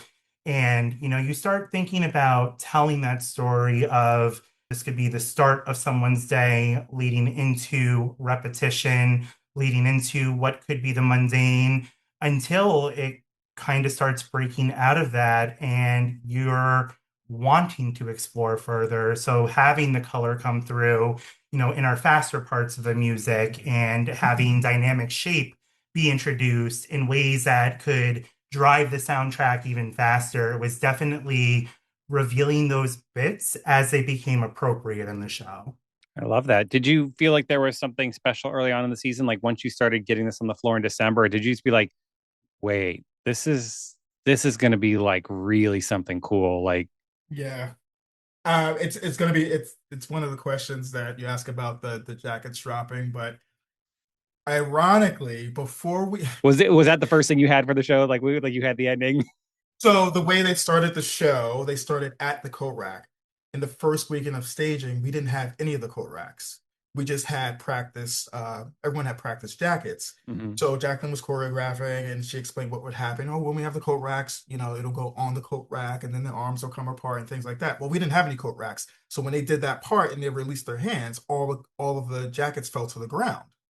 And everybody was like, "Oh my God!" And then that became the ending. Once we got the 2 weeks before Mhm. Bethlehem and we put on the actual ending to the show, that became the thing at the end of the show. In that moment of seeing the jackets, all 40 some odd jackets fall on the ground, it was probably the most emotional thing that I've ever watched in color guard. I'm not just saying that because it was fusion, it's because I know what the intent was, but in the intent with that happening and us not having the coat racks, it created another great moment that wound Yeah. up making the show. And I was just like, I don't know if I'll be able to make it to the end of the show without being like an emotional mess when it came time for it. And yeah, that became one of my favorite moments in the show. Well, it's funny you mentioned that you all gasped at rehearsal when that happened. That's what happened at Bethlehem. I was sitting in the audience Yeah, yeah. and you all reached and I was watching one performer and I was just I wasn't taking the whole picture. I singled in on somebody and I'm like, it's not on the peg. She's gonna drop it. And then she dropped it. And I was like, wait, they all and you just heard the audience go, like Yeah. it wasn't like the Shenandoah gasp when the Oh ghosts came yeah, up. because I did that from the Yeah. second row, and I was like, wow. That was like a whoa. But like Right. when everybody dropped, you just heard this like you heard like 200 people just like take a deep breath and it was just like, Mhm. wow. It's something rare and magical when something at this point of the activity can still take your breath away. And even in a discovery that was a placeholder originally, Right. to then have that go into the bookshelf until the very end for that to come out. It's so cool that you really don't know what you're going to get from any team until you finally go to that last dance and see what they did to, bring their show that extra step forward. But the drops of those coats, like we have videos that we were sending over to Color Garb, who did all of our costuming this season, over to Bradley saying, they're going to be hitting these on the floor. The buttons are going to fly off and they're just going to be thrown all over the place. So just want to let you know, but we have all these videos and that was one of the ones on that day where they learned a good chunk of the jacket slap dance too. And it's just those moments that are out of context that when you throw the suit on it and you put them into the show, it just becomes this whole other Yeah. body of art.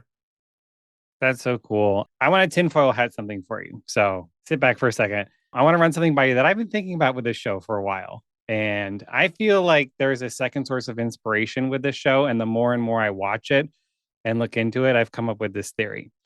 So I feel that there's a deep connection with the daily stresses of the corporate office, that kind of the inspiration that the show is portraying and surviving a horror film.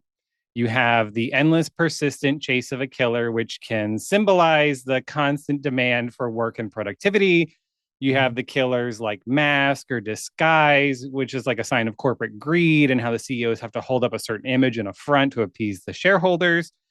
And then finally, you have the weapon, whether it's the machete, the claws, whatever, representing the threat of punishment or termination for a job poorly done, which keeps the workforce in check. So, with all that said, was that the reason you used the Friday the 13th jackets? I mean, so when you're in a position where you're like, the preview show is in next week and we need to figure out how we're going to get all these jackets. And on top of that, how do we? Because the thing is, with those jackets, we didn't want to ask the kids to bring their nice suits and whatever they had in their closet to rehearsal. So Rodney found $4.99 blazers that all, when you looked at it from afar, looked like a whole bunch of roses. But when you looked at that thing up close, you're like, oh, Friday the 13th, written in blood and all. So we ordered boxes of those, and they like what they would have cost normally, like it would have been ridiculous. And I just happened to be scrolling it. It was like the first weekend. Yeah. Actually, it was before the first weekend. And I was just like, what are we gonna do? What are we gonna do? And I was like, Amazon, $4.99. So I ordered one because I'm like, if I order this and take it out and it's like a sheet of paper, this is not gonna work. Especially knowing where we might be going with them, like them like being wrong. And it came and I was like, there's no way this should be $4.99. The only thing was like it was literally Friday the 13th and it said costume blazer. And I was like, this is a real blazer. It's Yeah. just a lining that's Friday the 13th. I'm like, we're gonna order 50 of them. And literally that's what happened. And guess what?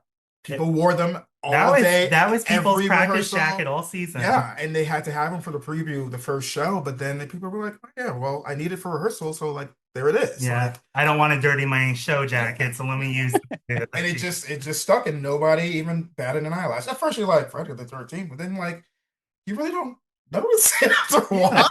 You just tell someone like, oh yeah, just look away from that. Just look at the rest. Right, look at the jacket. Outside. I heard about them and I saw the picture and I was like, okay, I'm going to come up with a story for this one. You had us going to. I was like, oh yeah, that's right. We did do that. All right, so we talked about the jacket dropping was kind of like one of the first things that you kind of you had the ending from the beginning of the year, which is very cool. I love those kind of moments like, oh, we have to do that. So we're going to save that. And so, Tim, it's my understanding that you designed all the graphics for the flags and everything like that. What kind of some of the inspirations for the silks and everything? And what's your process for doing all that? Yeah. So in my real life, I'm a creative director at a brand design agency, and a lot of what I do is easily transferable into the design needs that you need for Winter Guard, for flag production, all the details that make your show a show. And what's really wonderful is to have the opportunity to work with someone like Greg Lagola, where we'll sit together and talk about a mood board together and talk about let's start from a time period. Not saying that we're going to be in that time period, but if we look at mid-century, what are some influential bits that we can find there? And that can be looking from inspiration in just photography to looking at printed material from the time, looking at magazines and articles and even layout at the time.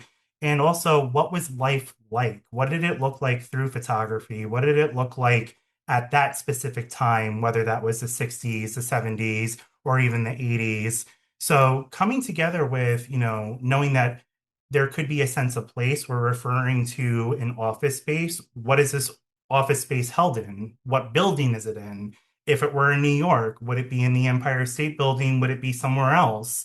And a lot of that, imagination where some of these storylines would never make it into the show actually influenced why you see that chevron pattern, which started off as a build on the Empire State Building, turned to its side, and then working with repetition to build some motion into that shape. That's how you can take something as iconic as a building that a great deal of people recognize and transform it into something that complements and helps tell the story in a unique way. That's so cool. Yeah, I have zero artistic ability, so I'm always impressed. I'm always impressed by it. I'm like, my stick figures have 4 legs and 2 heads, so I'm just like, it's so cool you can design this but stuff. It's still probably the most beautiful stick figure, so. Yeah, I'm better at other things, but that is not one of them. Are there any favorite moments of the show or fun bits people may have missed, like little design nuggets you think might have gone unnoticed, especially with how intricate the show was? I think one of them might be in the middle section. We call it the villages, where there's pods of people and coat racks are on the floor. Some of the things that happen right before that actually get started with the individual saber tosses. It's kind of cool. You look at some of the vignettes, I think you really don't get it on high cam. I haven't seen a low cam that can get deep enough into the floor, but there might be some gems in there. The cool thing about this show and the amount of effort and nuance that the design team put into it is that everyone has a full book written for them. And each person has something that is part of the ensemble, but also characteristic to them. So if you're really interested in watching detail, it's a really cool thing if you zoom in on this video and you start watching like vignettes of the show and groupings of the show. Because when you watch what the hands are doing, what the body's doing, you might not even realize that one of these coat racks was launched from member to member at one part of the show. So the more you zoom in and you look at it, especially with, I think the high cam video is the one that made its way through YouTube the most. Yeah. Checking out and just zooming in and looking at these parts that you normally wouldn't watch, you start to discover a whole different show happening within there. Yeah, I never noticed that the coat racks were getting launched. Yeah. I noticed the typewriter that her hands were moving where that's not how typewriters work. We have some unique typewriters at Fusion. Future innovations. That's right. Setting new standards, right? Fusion typewriter. Rewriting history. What were some of the roadblocks or hurdles you came across when designing or putting the show on the floor? Them coat rack were made us upset a lot of days where, you think you finally have the solution. Like the amount of things Rodney, Kim, and I bought as solutions to try to hold this thing together, from clamps that would wrap around the body, and not only clamps, but we also foam lined them so that they could take a little bit of a hit if they fell down, yet they'd fall down and break into a million pieces. And there was a point in time that Kim was going to just order coat racks that all had a marble base, to which they would have not been able to do any part of the show. But she's like, it's either they break or we get marble and they don't go in the air. Yeah. The coat racks were definitely a challenge. And it's funny because it's such a simple prop. Like it's not. You would think, right? We thought we fooled ourselves this season, because I think when they told us what they wanted to do for a prop, we were like, look, it's coat racks. It's not a 9,000-foot bar. It's not these platforms that come together. It's not benches. It's just coat racks. What's the worst that could happen? And you could imagine every single situation where, you think the day's going okay, and then you turn around to go do something else, and someone's right there behind you with a broken coat rack saying, what do I do? If there's anything the Fusion members learned this season, it's how to repair a coat rack. That's right. How long did it take to get the mastery of the jackets? Because, those jackets were going on and off all show. They had them on forever. Because I think it take long. The issue was this. In a show context, I think it was easier because the costume jackets were lined, so they were easier to get on and off with the actual costume on. The problem is if they got too sweaty, they would stick. Mm-hmm.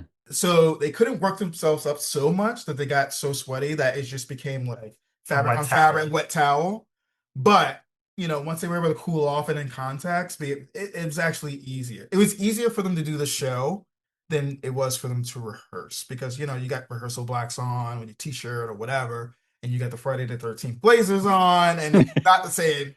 Yeah, the $4.99 blazer with the sweat special. $4.99, a little different. But I think with them, they could just commit it from the beginning. Like every rehearsal, every block, they wore their blazers. They wore the jackets. They wore them during equipment warm-ups, at rehearsal, so they know what it feels like to be in that thing. And the ties too. They had ties wrapped around their neck the whole time. Ties, all that stuff got worn at rehearsal all day. They take them off on break or whatever, or the staff would be like, "Okay, you can take these off for now. Like we're not going to be doing anything." But most times they wanted to, because they didn't want those things to happen in the show that they weren't prepared for. They were committed to that. They just didn't want it. So yeah, so pretty early they knew what that felt like right from the beginning. So props to them. I don't think I could do it. The way I sweat, I don't think I'm sweating right now. It's the middle of January. I'm outside and they're like, "Why are you sweating?" I'm like, That's what it is. That's what it is. It is what it is. That happens when you get older. Is that a thing with age? I swear, when I was younger, I'd be like, okay, it's 100 degrees out here in drum corps. I am sweating, but I'm not drenched. Every day's a hot day. Every day's a hot day. I could be in the car and it's 50 and I'm like, oh my God, it's so hot. Yeah. It was 95 today and I was dying. I was at the bus stop waiting for my kids. I'm like, I am literal hell right now. Yeah, it's 3,000 degrees today. It was out of nowhere. Yeah, we're getting that now. Anything you tried to get in the show that just couldn't make it work? for example, like I talked to the people at Anasadora, and early in the season they had two straps on their uniforms, and one they had to cut one because it was breaking teeth and giving them black eyes and stuff. So anything that you encountered where it's like you wanted to put it in, but just it couldn't happen. Not this I season. don't think so. No. If anything, it might have been an individual like skill where someone was like, I want to try this, and then it like didn't work out for them. But as far as like an effect or equipment thing, or I no. I Not think this everything year. that yeah. Just trying to keep coat racks together. That was the struggle. Yeah, I was mean enough. that was That the was enough. biggest challenge of the whole thing. Yeah. Yeah. Let's talk about fusion as a color guard. So, what are some of the fun traditions the guard do as a whole? Like on like regular, like some guards do matching Crocs. You mentioned the lapel pins that you give Yeah. to the members. What are some of the other fun traditions that the guard does? Definitely the lapel pins. That's one of the big pieces of tradition in the color guard. But the leadership does a really great job at continuing on with theme days, with culture building exercises. The box, they have this wonderful box that they start each season, and it's just a Tupperware that has a cutout at the top and a pile of index cards and a handful of pens. And you just go over there and write a note of kindness or of support or of excitement or something great that happened that day. You date it, you drop it into the box, and then the leaders open it at Dayton at the banquet and they go through and read the entire contents of what was in there as like one of those big, last ending moments of the season. We got our pins already. We got the other bits, we're going into finals. Like, here's that last moment where we can really come together one last time and talk about these memories. Oh, that's fun. I really like that. What's the overall vibe of the guard? You mentioned it's kind of like a more of like a professional atmosphere I take when you're at rehearsal. Is it relaxed? Is it super serious? Is it fun, You like to wild? think that it's professional. It is, but like I think different from other places. They I just think they come, just they know when like okay, we need to like tighten up and like we need and focus. And we try to be that serious color guard. And they know when those things need to happen. They like have a good time. They like to talk. They like to bond with each other. They like to crack jokes to lighten up the mood. Fusion's a chatty Cathy. They really are. But I will say this: when it's time for business, They they will know. But if focus. you're looking for that color guard, they're just going to be quiet for 8 hours of the day and only speak when it's time to like Not to here. eat or go on a break. This is not the There place. is a story for every minute of the day, and even if you think Yeah, that there's no more stories to be told, they have a million more to go from with there. But yeah. that's what kind of makes it so cool, is because, it's not about not taking things too seriously, but it's realizing who they are and like what Rodney mentioned earlier, seeing how they function. No one can work themselves into the ground the entire day and, feel completely ready to go again right after it. Like, we want to make sure that they're pacing through things Right. okay and that they feel okay with how things are going. There's always going to be tough days. There's always going to be days where we have to step it up even more. And, we're lucky because they are an older cast. They don't need to have to be told 9 million times it's time to do this. It's, we're at this point of the day. You know what hour it is. There's probably 2 hours left. Just keep it on going and we'll be fine when we get to the end. What is the rehearsal schedule like? Are you traditional Friday, Saturday, Sunday, or Saturday, Sunday only? Or So actually, we just went back to adding Friday nights. Not every Friday night, but it's probably worked out that we went every Friday night from February to the end. It just worked out that way. But usually we're 10 to eight. 10. What is it? Fridays we went 8 to 11, and then we tried to do Saturday 10 to 10, but sometimes it works out to be a 12 to 10, so it kind of makes up for the Friday night thing, and then a 10 to 4 or nine to 4 on Sundays. And anything crazy out of the ordinary, but yeah. yeah, I think the more time we had together, especially in the kind of process that we're in, with these shows, it's just like let's just pick a thing for Friday instead of trying to Making it a whole make it a whole rehearsal. to do. Like let's pick a project for Friday, whether it be cleaning, this middle section or clarifying, or if there's a change, let's start it on Friday so Saturday's not so Or they so might just have jarring. class too, Yeah, like something with to the yeah, start the weekend do off a on a good class, do a note. dance class, like get your mind and body into the right place. Love that. Does Fusion have like a tunnel chant or song they do? I do know I've seen video clips on Instagram where they do FSU. Yes. So what is that? Because what I mean, if you can share, sometimes those things don't get leaked. So, but Well, that one will violate the terms of service or yeah, okay, what we're allowed to talk. I want to be able to wake up tomorrow morning. So, gotcha. But what but we did So if is, you want to know, you need to join Fusion. that's or right. that, or we, what we did, so FSU came from the drum corps days where we used to do 4 parades in Maryland. Was that the one? Yeah, sort of Maryland, yes. And the kids got visors made because they were all saying FSU and we knew what it meant, but there'd be people asking, what do your visors mean? What does FSU mean? And one of the kids so quickly said, oh, it's the fusion spinning unit. We're just the spinning unit for the band back there. And they're like, oh, okay. I'm like, how did you think about that so quick? Where did that come from? I'm like Florida State University. So Some for the people are general quick like public, that. right? So for the general public, fusion spinning unit is what FSU means. Gotcha. Yeah, I'm Arch Cavi, so I mean, I know what splooey Oh, means. I know. Yes. Listen, I know. So it's one of those things. So okay, so we can't. Now I'm really curious. Okay, because I am nosy. I'm like, I'll keep asking. I'll find somebody. I'll take somebody to the bar. Like, all right, so here, you're 5 drinks in. What does this mean? Okay. I'm sure there's lots you want to tell us about the upcoming season with spin camps, auditions, all those kinds of things. So, do you have spin camps coming up this summer, or do you not start those till the fall? How does that work? Yeah, we have 2 spin clinics for this summer. They're both on Saturdays. One's on June 13th and the other's on August 22nd. And it's a great time. We have members who are interested in teaching at the spin clinics come out. So it's led by Fusion veterans, Fusion alumni, and really all skill levels coming in to learn something new, to get to meet a really friendly group of people, to really just enjoy a great day of color guards. So those run from 10 to 3 on those 2 days. And tickets are available now on our website, or passes are available now. And then auditioning information usually comes out in later July for once we have everything all set, our plans all made so that we can give everyone who's interested as much information, including how much dues are, where we're imagining to go, all that stuff, all up front later on this summer. And so I see a lot of questions like on Reddit and people just like in Facebook, like, I want to go march such and such guard. What should I prepare for these auditions? So here's a great way to say for people who want to audition for Fusion, what kind of skill sets are you looking for? Are you looking for attitude, personality? Like when somebody comes to auditions, what are you looking at and what are you looking for? What are your expectations for prospective members?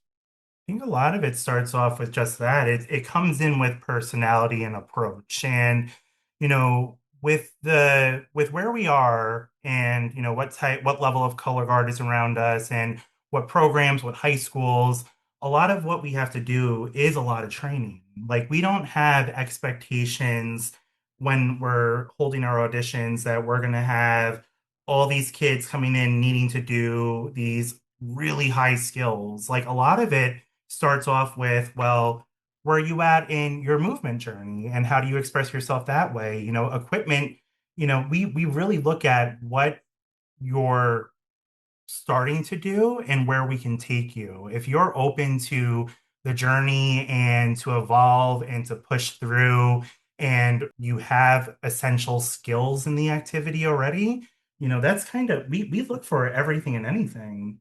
Yeah. Essentially it comes down to as a personality, when you come into this activity, when you come into fusion, we want to make sure we're casting the right group of people too, and that people, a supportive group, a team that understands the value of hard work, of friendship, of trusting one another, of knowing that this is going to be a long process. It's going to be a long journey, but there is a finish line at some point. It's finding those little characteristics sometimes that kind of goes beyond what you can do on a piece of equipment. Yeah, and it's tough because you're trying to figure out in September what is going to be the journey to get to April and how, like, if someone can be really good, maybe their personality just doesn't mix with the 30 some odd other people or 40 some other people.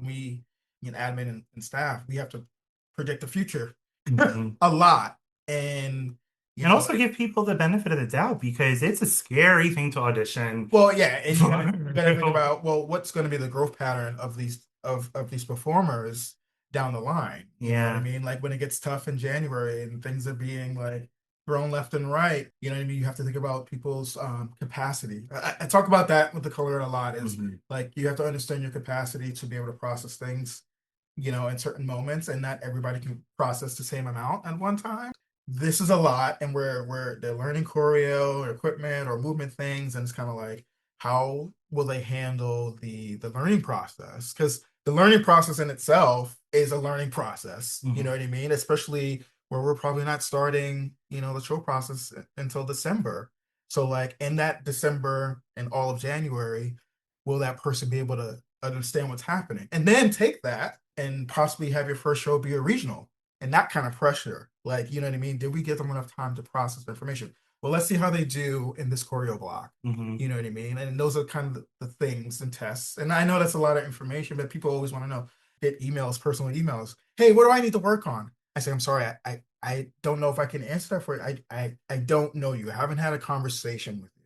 If I could say anything for people, it's just like Tim said, your movement journey, that's a big thing with our movement program, doing things. And I would say take class. I see a lot of younger people out there, they want to do this at a certain level. I'm not saying fusion level or whatever, at any level.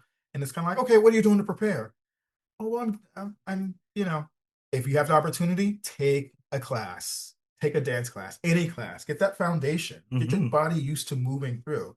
Because I'll tell you this, if you really want to be in fusion, like you can be in fusion and you can be an amazing mover. You can be a dancer. I think that's the foundation for everything. Everything else is kind of like cakewalk after that, but you got to move.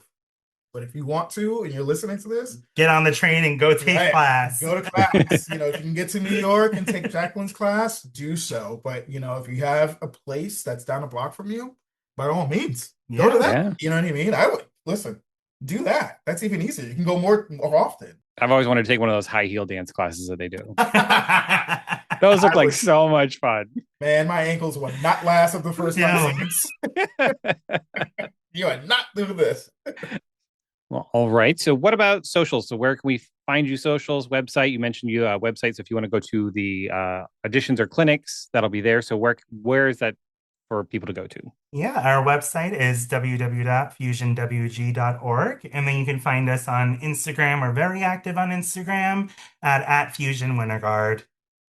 Simple. And you'll be planning on competing in Maine, right? You do the Maine circuit for indoor mostly? Very, very cool. And obviously you'll be doing the WGI swing again, maybe doing a fun distant regional again. Yeah, maybe. Yeah, yes. Maybe. They need to bring the Vegas regional back. Oh, we talk about that often. We're like, remember that one time where everyone went out there? Yeah. And then WGI was like, never again. Yeah, oh, that was fun. Take away the fun.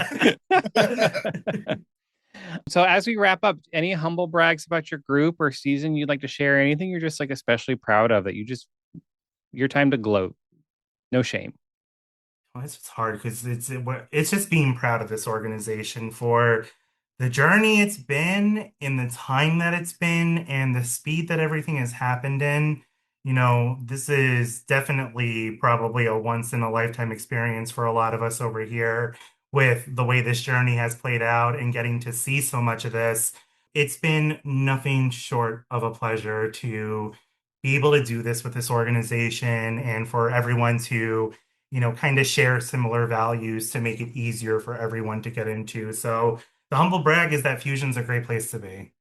How about you, Rodney? I feel the same. I think the Fusion experience it's not made up, and everything that you see, our membership, whether they be current members, past members from a few years ago, like they genuinely feel the way they feel. And I think it's in the activity, there's a lot of honesty. And if it wasn't that way, I don't think you would be seeing that way. But I know that our sole purpose, being directors of Color Guard, is to make sure that the membership feels valued and they get the experience that they should have and deserve. It's a reflection of probably what we wished some of our experiences would have been like. Not to say that they were awful, but like, what if there was a little bit more? And I think we always, in fusion fashion, always say to ourselves, what if there was a little bit more of this? Or, what if we went this way? And like, and I think that's the magic and the sparkle, is to make sure that the fusion experience and member experiences is top notch. Yeah, lovely. And I agree, we're from a different era of color guard, and it's just, it's you feel like the parent where you're just like you want your kids to be better, to have it better than you did. Right. So it's just like you look back like I don't want them to experience that kind of rehearsal. Right. I don't want them to have that kind of organization where things were driven on fear, so I want to make sure it's a happy place. I want my kids to be excited to come to rehearsal. And Yeah, and you put a lot of time, money, and effort into this activity, and you deserve a great experience because it's your time in the end, and for a very big chunk out of the year, it's a commitment, and you should be at a place that allows you to have that fun that you're looking for and that excitement in that community. awesome. So I have three very quick questions for you to wrap this up. Well, two are easy, one might be hard. So, well, Rodney, I'll have you answer first. Indoor or outdoor? Now indoor. How about you, Tim? Indoor forever. As a ginger, I agreed. Get me out of the sun. Rifle, saber, flag, or dance, Rodney? Rifle. Agreed. Rifle. Okay. And then your favorite show of WGI 26. Ugh. And you can't say yourself. I wouldn't, but I'll say this. Two parts for me. Arcadia. Yes. And I'm a huge Tampa Independent fan. Oh, okay. Not just this year, and the staff knows. The first show I watch on the Bullet videos is Tampa Independent. That Florida premiere, you go looking for him, right? That's my guilty pleasure. And he will go around saying, "Did you watch? They're out. Watch Tampa They look really good." My favorite Conan. Sorry, and I'm telling the truth. Yeah, Arcadia was amazing this year. We got to share rehearsal with them too, and have a show and tell. And it is, you're lost for words again when you're watching these kids do that. Oh, I just had a moment. So finals day, we had rehearsal at the convention center. Mm-hmm. So it was us, Arcadia, and Mayflower all at the convention center, and we each watched run-throughs. Now I'm just remembering, we took a picture before we did our run-through with Arcadia. Oh yeah. So there's a picture somewhere of Fusion on Arcadia at rehearsal Saturday before World Class Finals. That's awesome. I have to find that picture. Yeah, we had a big. Yeah, you have to find it and post it. Yeah. The World Class Champions before. And that's wild. You rehearsed together, and this is all just like before. That's right. Yeah. Wow. Okay. Hours before. I have to find that picture. That's a much better picture than the 2012 picture. I don't know if you know the story behind First Flight and Fantasia. Oh. When they both did the Holocaust shows. Correct. Yes. And First Flight were the Jews, and Fantasia were dressed as Nazis, and so the staffs got them together to take a group picture. Oh. And it's kind of like, really, y'all? Like, really, y'all? Oh. Yeah. Okay. I wonder if that's one of those things where you walked away from it after being like, oh. Yeah, it's a moment in time.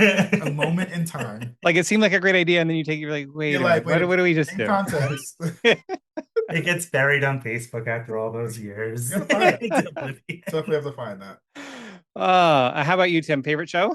Oh, Blessed Sacrament, hands down. Oh, God. I am a huge SAC fan. Northeast proud forever. Those kids spin, those things go up in the air, and those kids catch so hard. Like the look this year, the style, the approach, the way of, my list too. It was a good production this year. So Blessed Sac, huge fan. Yeah. Love it. All right. Well, that's all I have for you guys. I thank you for your time.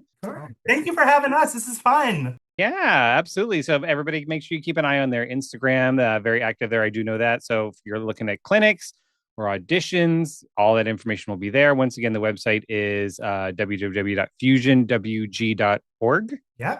Perfect. And yeah, so more news to come.